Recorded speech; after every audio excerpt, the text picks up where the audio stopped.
எதையும் நாம் ஆரம்பிக்கின்ற பொழுது ஜெபித்து ஆரம்பிக்கின்றோம். நீதிமொழிகள் 16:3 நாம் வாசிக்கின்றோம், உனது செயல்களை எல்லாம் ஆண்டவரிடம் ஒப்படை, அப்பொழுது நீ அவற்றை வெற்றியோடு செய்து முடிப்பாய் என்று.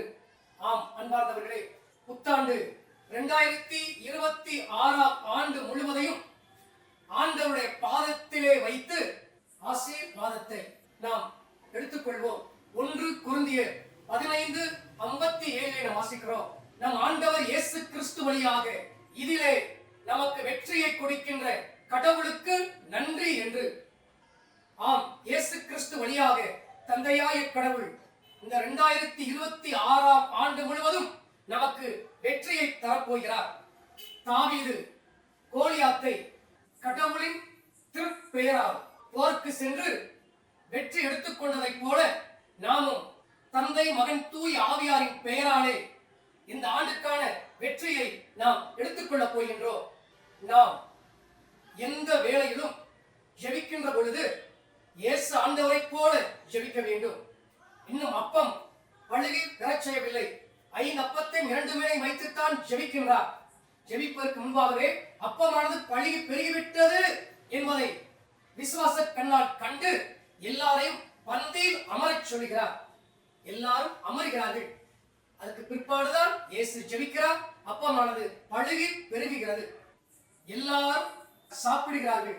லாசருக்கு இயேசு ஆண்டவர் உயிர் கொடுத்த நிகழ்ச்சியும் பார்க்கிறோம். இயேசு எவ்வாறு ஜெபிக்கிறார்?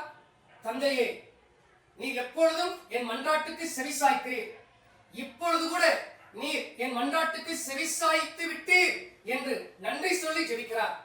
இதைத்தான் இயேசு ஆண்டவர் மார்க் 11:24 நீங்கள் எதையெல்லாம் ஜெபத்திலே கேட்கிறீர்களோ அதையெல்லாம் பெற்றுக்கொண்டு விட்டோம் என ஜெபியுங்கள், அது உங்களுக்கு நடக்கும் என சொல்லுவார். எனவே இந்த புத்தாண்டு 2026 ஆண்டை கடவுளுடைய கரத்திலிருந்து பெற்றுக்கொள்வோம் என்பதை உணர்ந்தவர்களாக மகிழ்ச்சியோடு சொல்லுவோம். தந்தை மகன் தூய ஆவியாரின் பெயராலே,